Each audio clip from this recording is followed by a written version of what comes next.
우리 국가의 운명이 단 하룻밤 사이에 어떤 이들의 손에 의해 뒤바뀔 뻔했는지 여러분은 알고 계십니까? 단순한 정치적 판단의 실수가 아닙니다. 내란이라는 참혹한 범죄의 굴레를 쓴 인물을 국가의 수장으로 세우려 했던 그 무모한 시도는 우리 민주주의의 근간을 뒤흔든 사건이었습니다. 반갑습니다. 오늘 우리는 최근 대한민국을 뒤흔든 한덕수 전 총리의 내란 관련 1심 판결과 그 배후에 숨겨진 추악한 진실을 깊숙이 파헤쳐보려 합니다.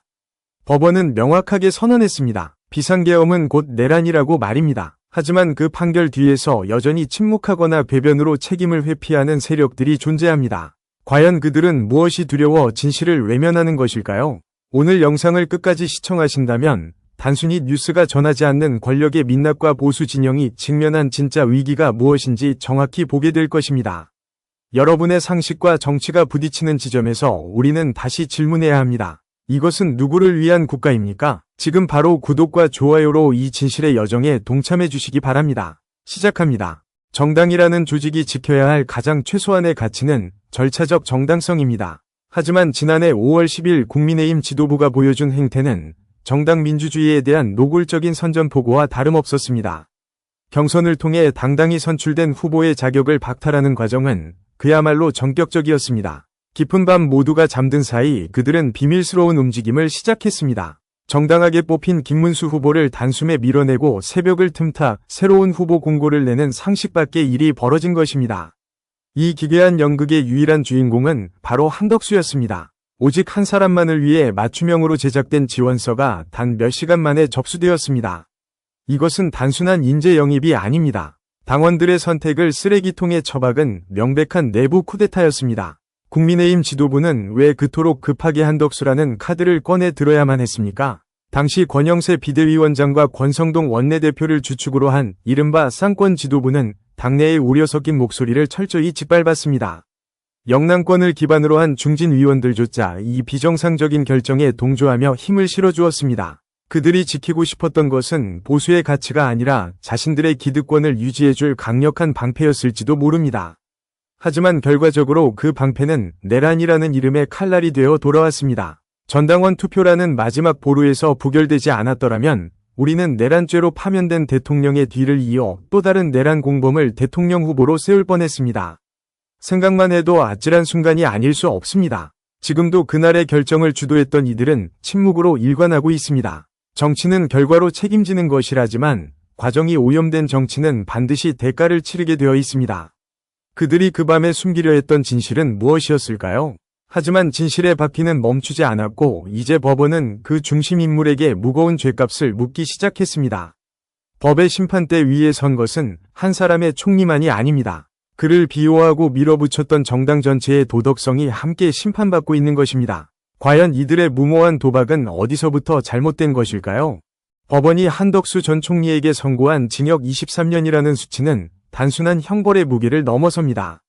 그것은 대한민국 헌정 질서를 정면으로 부정하려 했던 시도에 대한 사법부의 엄중한 경고입니다. 그럼에도 불구하고 여전히 여권 일각에서 흘러나오는 목소리를 보면 참담함을 금할 수 없습니다.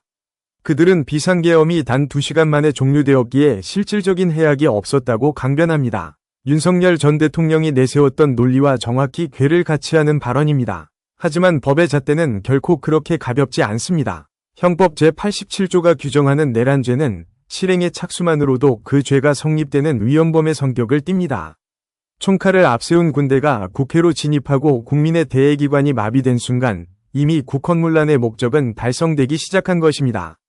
단 2시간이었기에 괜찮다는 주장은 마치 불을 질렀지만 집이 다 타기 전에 꺼졌으니 방화범이 아니라고 우기는 것과 다를 바 없습니다. 재판부는 이 점을 명확히 했습니다. 위헌적이고 위법한 계엄은 그 자체로 내란의 구성요건을 충족한다는 사실 말입니다. 경고성 계엄이라거나 잠정적 계엄이라는 생경한 용어들로 본질을 흐리려 했던 시도는 사법부의 서슬퍼런 칼날 앞에 무너졌습니다. 재판부는 이러한 주장이 헌법적 가치를 훼손하는 궤변에 불과하다고 질타했습니다. 민주주의 국가에서 군사력을 동원해 헌법기관을 압박하는 행위는 그 어떤 수식어로도 정당화될 수 없는 절대악입니다. 대한민국은 이미 1980년 광주에서 무력으로 집권하려 했던 세력이 어떤 비극을 초래했는지 똑똑히 목격한 역사가 있습니다. 당시에도 그들은 국가 안보와 질서 유지를 명분으로 내세웠습니다. 이번 판결이 갖는 상징성은 바로 여기에 있습니다. 과거의 망령을 다시 불러내려 했던 자들에게 현대 민주주의의 법치 시스템이 어떻게 응징하는지를 보여준 선례가 된 것입니다. 국민의힘은 사법부의 최종 판단을 기다려야 한다며 여전히 원론적인 입장 뒤에 숨어 있습니다. 하지만 1심 재판부가 내린 이 단호한 결론은 향후 이어질 관련 재판들의 예고장과 같습니다. 내란의 우두머리와 그 실행 주체들이 아무리 법망을 피하려 해도 헌법 파괴라는 거대한 진실을 가릴 수는 없습니다. 이제 우리는 질문해야 합니다. 법원이 내란이라고 못 박은 행위를 끝까지 옹호하는 자들은 과연 누구를 대변하고 있는 것입니까? 그들이 말하는 법치와 정의는 자신들의 권력을 지킬 때만 유효한 선택적 가치였는지 묻지 않을 수 없습니다. 결국 진실은 드러나게 마련입니다. 그리고 그 진실이 드러나는 순간 비겁한 변명으로 일관했던 이들은 역사의 심판대 위에 서게 될 것입니다.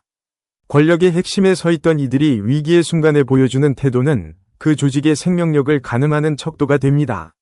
이번 사태에서 우리가 목도하고 있는 것은 책임 있는 정치인의 모습이 아니라 비겁한 회피와 비굴한 침묵뿐입니다. 특히 권영세 의원과 권성동 의원으로 대표되는 당시 지도부의 행보는 보수 진영의 도덕적 파산을 상징적으로 보여주고 있습니다. 당시 후보 교체를 주도하며 한덕수라는 카드를 밀어붙였던 이들은 지금 어디에 있습니까? 한 명은 침묵의 장막 뒤로 숨어버렸고 다른 한 명은 별개의 금품수수 혐의로 구속되어 입을 닫고 있습니다. 자신들이 주도했던 결정이 국가를 내란의 위기로 몰아넣었다는 판결이 나왔음에도 불구하고 그 어떤 사과나 입장 표명도 나오지 않고 있습니다. 더욱 심각한 것은 정당 내부의 자정작용이 완전히 멈춰섰다는 사실입니다. 지난해 7월 당무감사위원회가 권영세 전 위원장 등에 대해 당원권 정지 3년이라는 중징계를 청구했을 때 국민들은 일말의 희망을 가졌을지도 모릅니다. 하지만 결과는 어떠했습니까? 윤리위원회는 논의 끝에 징계하지 않겠다는 결론을 내리며 사실상 면죄부를 발행했습니다. 이것은 정당이 스스로의 규율을 파괴한 행위이자 지지자들에 대한 기만입니다. 잘못을 저질러도 힘이 있다면 처벌받지 않는다는 나쁜 선례를 남긴 것입니다. 이러한 제19 감사기식 문화는 결국 국민의힘을 민심으로부터 고립시키는 독약이 되었습니다. 우리는 질문해야 합니다. 당헌과 당규를 어겨가며 내란 혐의자를 후보로 추대하려 했던 행위가 왜 징계의 대상조차 되지 않는 것입니까? 시스템이 망가진 정당은 더 이상 공당으로서의 자격이 없습니다. 지도부 일각에서는 여전히 판결이 잘못되었다거나 증거 판단이 미흡했다는 식의 억지 주장을 펼치며 사법부를 흔들고 있습니다. 이러한 태도는 보수가 그토록 강조해온 법치주의의 근간을 스스로 무너뜨리는 자학행위입니다. 권력이라는 달콤한 열매만 탐하고 그에 따른 쓰디쓴 책임은 지지 않겠다는 보신주의가 당 전체를 지배하고 있습니다. 이제 그들의 침묵은 단순한 무대응이 아니라 범죄에 대한 묵시적 동조로 읽히기 시작했습니다.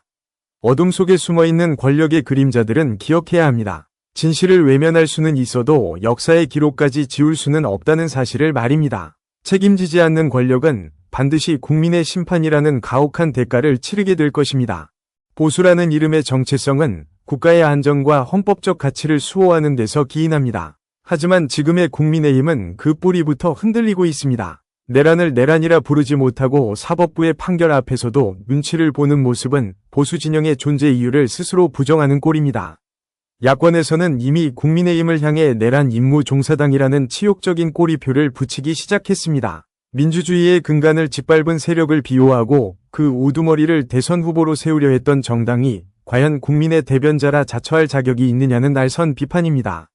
이것은 단순한 정치적 공세를 넘어 보수 진영의 도덕성을 완전히 괴멸시키려는 전략적 압박입니다.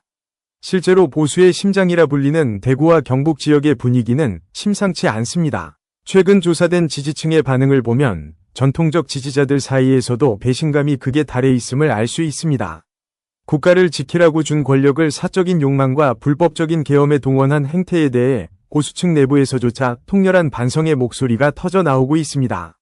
어둠과 단절하지 못한 정당은 결국 그 어둠 속으로 함께 침몰할 수밖에 없습니다. 윤석열 전 대통령의 명백한 실책과 내란 행위에 대해 명확한 선을 긋지 못한다면 국민의힘은 다음 선거에서 돌아올 수 없는 강을 건너게 될 것입니다. 보수가 가장 경계해야 할 것은 무능보다 부도덕입니다. 법원이 내란이라고 규정한 순간 더 이상의 변명은 통하지 않습니다. 이제는 당의 명운을 걸고 제명 조치와 같은 강력한 인적 쇄신에 나서야 할 때입니다. 과거의 잘못을 덮어두고 넘어가는 것이 정권 재창출에 도움이 될 것이라는 판단은 오산입니다. 오히려 그 오염된 과거가 보수의 미래를 발목 잡는 족쇄가 될 것입니다. 지금 이 순간에도 야당은 윤석열 전 대통령에 대한 유죄 예고장이라며 공세를 높이고 있습니다. 보수가 괴멸의 위기에서 벗어날 유일한 길은 헌법 앞에 무릎 꿇고 사죄하는 것뿐입니다. 진정한 보수라면 내란 세력과의 결별을 두려워해서는 안 됩니다. 그것이 수십 년간 쌓아온 보수의 가치를 지키는 길이며 무너진 신뢰를 회복하는 유일한 방법입니다. 만약 이번에도 적당히 타협하고 시간을 끌려 한다면 국민은 더 이상 보수라는 이름에 기대를 걸지 않을 것입니다. 역사는 기억할 것입니다. 누가 헌법을 지켰고 누가 내란의 공범으로 남았는지를 말입니다. 결국 법의 심판은 시작되었고 우리가 목도한 진실은 명확합니다. 헌정 질서를 유린한 내란 행위는 그 어떤 정치적 수사로도 가릴 수 없는 절대적인 유죄입니다. 이제 공은 국민의힘과 남아있는 정치 세력들에게 넘어갔습니다. 그들이 끝까지 내란의 그늘 아래 머물며 동반 침몰할 것인지 아니면 뼈를 깎는 성찰로 국민 앞에 다시 설 것인지는 오직 그들의 선택에 달려 있습니다. 오늘 우리가 파헤친 이 추악한 기록들은 단순한 과거의 사건이 아닙니다. 이것은 대한민국 민주주의가 얼마나 취약할 수 있는지, 그리고 권력이 눈이 멀었을 때 어떤 비극을 초래할 수 있는지를 보여주는 살아있는 교훈입니다. 여러분은 어떤 미래를 선택하시겠습니까? 침묵하는 공범입니까? 아니면 진실을 요구하는 깨어있는 시민입니까? 본 영상의 분석은 1심 판결문과 공표된 보도자료를 근거로 작성되었으며 향후 상급심의 판결에 따라 법적 판단은 달라질 수 있음을 밝힙니다. 정치는 생물이며 진실은 늘 움직입니다. 하지만 정의라는 이정표만은 변하지 말아야 할 것입니다. 끝까지 시청해주셔서 감사합니다.